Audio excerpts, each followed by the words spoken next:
지난주 목사님께서 설교 중 말씀하신 유효한 부르심은 장로교에서 가장 핵심적인 내용이고, 사람이 하나님의 은혜를 알고 믿을 수 있게 되는 첫 번째 전적 은혜입니다. 하나님의 전적 은혜를 설명할 때 가장 먼저 언급해야 하는 것이기에 처음 입교한 사람들에게 가르쳐야 하는 가장 초보적인 내용이 유효한 부르심입니다. 계속 말씀드리지만 전적 타락과 유효한 부르심이라는 전적 은혜는 하나님을 믿고 싶어 교회에 찾아온 모든 입교인들에게 가장 먼저 설명해주고 정확히 이해시켜 주어야 하는 덧셈 수준의 초보 교리입니다. 그리스도 예수 안에서 창세전에 있었던 하나님의 영광, 주 예수와 함께 그 하나님의 영원한 영광에 이르도록 효력 있게 어떤 사람들을 선택하시고 부르시는 것. 웨스트민스터 신조는 다음과 같이 설명합니다. 유효한 부르심은 우리의 죄와 비참함을 깨닫게 하시고 우리의 마음을 밝혀 그리스도를 알게 하시며 우리의 의지를 갱신시키시는 성령의 사역입니다. 성령은 우리를 설득해 복음 안에서 값없이 주시는 예수 그리스도를 붙잡게 하시고, 유효한 부르심을 받은 자들은 이 땅의 삶에서 의롭다 하시고 자녀되게 하시고 성화를 얻게 하시고 그것들로부터 여러 가지 유익을 얻습니다라고 써놓았습니다.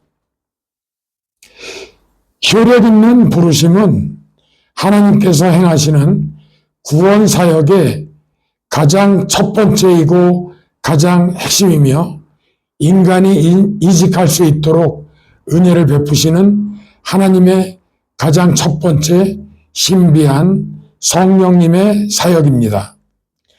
따라서 장로 교인이라면 누구나 반드시 알고 있어야 할 기초 지식입니다. 성경에서 말하는 좁은 문이 바로 이 유효한 부르심이고, 이 좁은 문이 양의 문이고, 이 문으로 들어가지 않은 교인들을 거짓 형제라고 합니다. 유효한 부르심이라는 좁은 문은 참 성도와 거짓 성도들을 구별해주는 관문입니다. 효력 있는 부르심을 받지 않은 사람은 천국 백성인 성도도 아닌 거짓 형제이고 그리스도인이 될 수 없다는 장로교의 대표적인 핵심 교리입니다. 빌립보서 1장 6절, 너희 속에 착한 일을 시작하신 이가 그리스도 예수의 날까지 이루실 줄을 우리가 확신하노라 라는 바울 사도의 말처럼 하나님께서 착한 일을 시작하시는 첫 번째 은혜가 유효한 부르심입니다. 마치 준공식에서 첫 삽을 뜨는 것처럼 하나님께서 그 사람에게 구원의 시작을 알리시는 첫 번째 은혜입니다. 따라서 모든 입교인들이 어떻게 해야 유효한 부르심을 얻을 수 있는지 이것을 가르쳐주고 좁은 문으로 들어갈 수 있도록 가장 먼저 안내해 주어야 하는 곳이 교회입니다. 좁은 문으로 들어가는 길을 알려주지 않으면 전부 넓은 담을 넘어가게 되어 있습니다. 유효한 부르심이란 좁게 해석할 수도 있지만 포괄적인 내용을 담고 있어서 여기서는 대략 6개의 핵심 개념으로 이해를 돕고자 합니다. 효력 있는 부르심은 장로교의 가장 핵심이 되는 기초 교리이기 때문에 검색창 등에서 쉽게 찾아보실 수 있고 내적 소명, 중생 등의 등으로도 찾을 수 있습니다. 첫째, 죽었던 영을 하나님께서 다시 살리시는 일입니다. 하나님께서 죽이셨던 영을 다시 살리시는 하나님의 은혜를 성경은 중생 또는 거듭남이라고 합니다.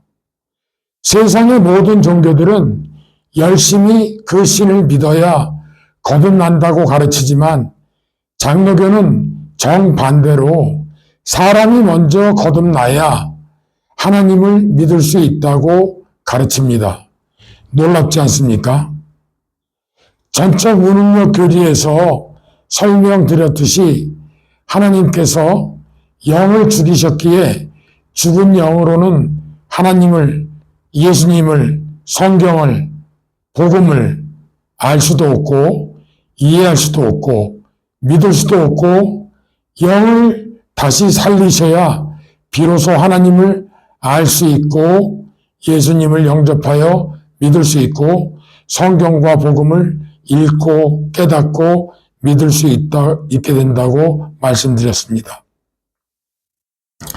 죽은 영을 다시 살리시는 것이 먼저 있어야 사람이 하나님을 알고 믿을 수 있기에 하나님은 어떤 사람을 선택하셔서 주권적으로 판단하시고 그 영을 살리십니다. 하나님의 독자적인 판단으로 하시는 일이고 영원전부터 그리스도 예수 안에서 예정하시고 작정하신 사역이기에 하나님의 예정 가운데 일어나는 은혜라고 말합니다. 예정은 그 누구도 인식할 수 없지만 유효한 부르심은 받은 사람이 인식하기에 장로교의 구원론은 믿음이 아니라 하나님의 유효한 부르심에서부터 시작합니다. 이 구원의 은혜의 사역은 성령님께서 하시는 일이기 때문에 현대는 성령의 사역 시대라고 하고 부르심을 받은 성도에게 구원을 적용시키시는 성령님의 사역이기에 구원론을 성령 적용론이라고도 합니다. 영을 죽이심으로 하나님을 믿을 수도 없고 예수님을 영접할 수도 없고 성경을 읽어봐야 이해할 수도 없었던 전적 타락한 인간에 대한 구원의 시작을 알리시는 하나님의 전적 은혜. 바로 이것이 유효한 부르심의 핵심 개념입니다. 전적 타락의 무능력에 대한 전적 은혜라는 답변, 놀라운 두 개의 톱니바퀴는 성경에서 가르치는 믿음과 구원과 복음에 대한 장로교의 가장 중요한 핵심 교리이고 실제로 이 전적 타락과 전적 은혜라는 이 두 가지 교리를 올바로 이해한 사람이라면 나머지는 아주 쉽게 알게 됩니다. 영을 죽이셔서 그 누구도 하나님을 알 수 없고 성경 등을 믿을 수 없었는데 영을 다시 살리셔서 하나님을 믿을 수 있게 되었다는 두 가지 간단한 내용입니다. 중요한 것은 이것을 외우라는 것이 아니라 이 은혜를 얻어야 한다는 것입니다. 이 은혜를 얻지 못하면 성도도 그리스도인도 될 수 없기 때문입니다. 장로교회가 사람들에게 전도하는 목적은 많은 사람들이 이 은혜를 얻게 하기 위함입니다. 장로교회가 세상 사람들에게 전도하며 가장 먼저 가르쳐야 할 내용은 이 죽었던 영이 어떻게 하나님의 다시 살리심의 은혜를 얻느냐의 길을 가르치는 것입니다. 죽은 영이 다시 살아남이 없다면 하나님을 아예 믿을 수 없기 때문입니다. 죽은 영을 가진 자들에게 하나님을 믿어라, 성경을 믿으라고 하는 것은 끔찍한 거짓말들입니다. 믿을 수 없는 것을 믿으라고 하는 것은 강요이고 쇠뇌입니다. 결국 이런 사람들은 교회의 마당만 밟고 헛된 시간만 낭비할 뿐입니다. 둘째, 죽었던 영이 다시 살아난 사람들에게는 공통된 특징이 있다는 것입니다. 특징이 없다면 영이 살아났는지 죽었는지 그 은혜를 받았는지 아닌지 누구도 알 수가 없을 것입니다. 하나님은 은혜를 알고 깨달을 수 있도록 주시는 분이십니다. 알 수 없도록 아무도 모르게 은혜를 주신다면 누가 증거할 수 있겠습니까? 요한 3장에서 예수님은 영이 살아난 사람들의 특징을 천국을 보게 되고 천국에 들어가게 된다고 말씀하십니다. 이것이 거듭난 자가 인식하는 첫 번째 특징이고 이때 비로소 천국 백성이 되는 것입니다.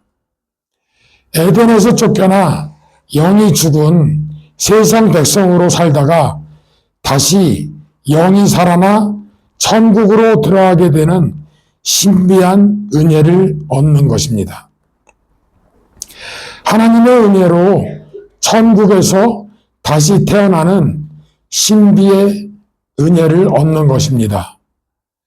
많은 사람들은 사람이 죽은 후에야 천국에 들어가는 것으로 생각하지만 장로교는 바로 이 거듭날 때 천국에 들어가 살게 되는 천국 시민권을 얻는 천국 백성이 된다고 합니다. 천국으로 들어와 천국에서 살도록 행하시는 신비한 은혜이기에 하나님의 효력 있는 부르심이라고 합니다. 따라서 성도는 천국 시민권자라고 하고 하나님께서 그리스도 예수 안에서 예수님과 함께 하늘에 앉히셨다라고 에베소 2장은 증거하고 살아서 예수님을 믿는 자는 영생을 얻었기에 영원히 산다고 하는 것입니다. 거듭나는 순간은 인간이 의식할 수 없고 거듭남은 누구나 평생에 단 한 번뿐입니다. 이와 가장 비슷한 비유는 갓난아기, 아기의 태어남입니다. 아기는 완전히 엄마에게서 나오기 전까지는 의식이 없어 고통을 느끼지 않습니다. 그러나 엉덩이를 찰싹 때리는 순간부터 울기 시작합니다. 의식이 시작된 것입니다. 이처럼 영이 다시 살아나는 순간은 의식이 없지만 태어난 때부터는 인식합니다. 즉, 영이 다시 살아난 사람은 천국을 보게 되는 신비와 천국에 들어가게 되는 신비를 체험하고 의식하게 됩니다. 천국에 들어갔기에 이때부터는 세상 백성이면서 동시에 천국 백성의 시민권자가 되는 것입니다. 하나님은 무한 광대하신 분이어서 천국의 주인과 동일하게 표현됩니다. 하나님께서 찾아오심, 성령님으로 찾아오심, 하나님과의 만남, 천국의 임재, 천국을 보고 들어감, 천국 백성이 됨, 거듭남, 성도로 부르심, 내적 소명, 성도가 됨, 죽은 영이 살아남 등등의 여러 가지 표현들은 전부 유효한 부르심에 대한 동일한 개념입니다. 이 때문에 총칭하여 웨스트민스터 신조는 이를 유효한 부르심이라고 명명한 것입니다. 중요한 것은 이것을 믿다가 하나님께서 찾아오셨습니까? 우리가 믿을 때에 찾아오셨습니까? 아닙니다.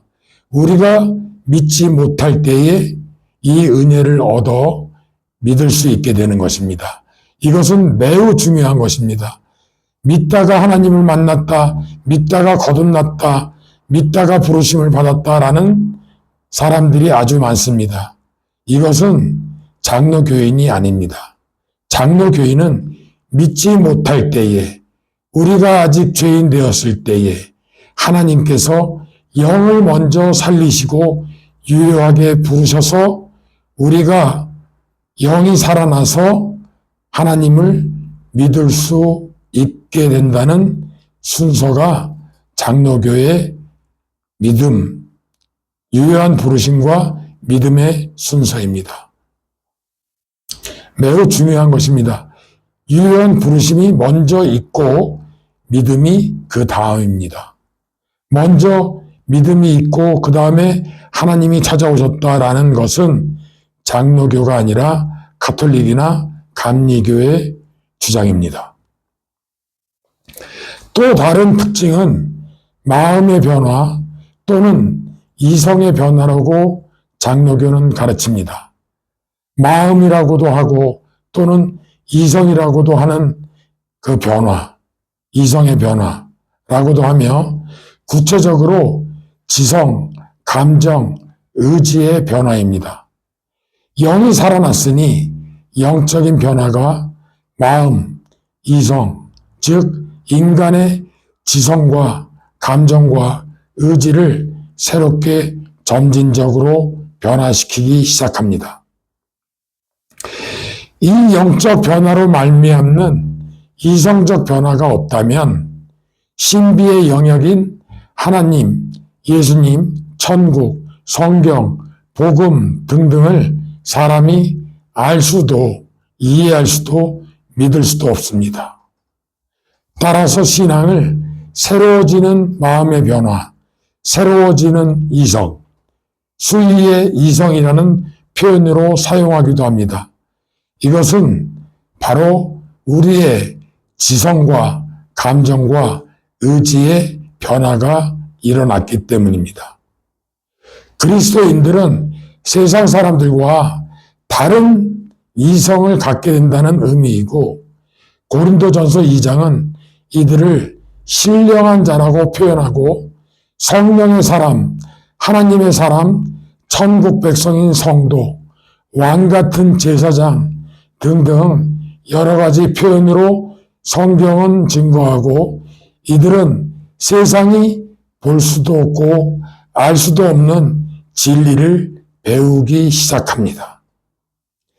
세상에서 영적인 사람들을 신들린 사람이라고 표현하듯이 로마서 8장 9절도 그리스도의 영이 오시지 않은 사람은 그리스도인이 아니라고 증거합니다.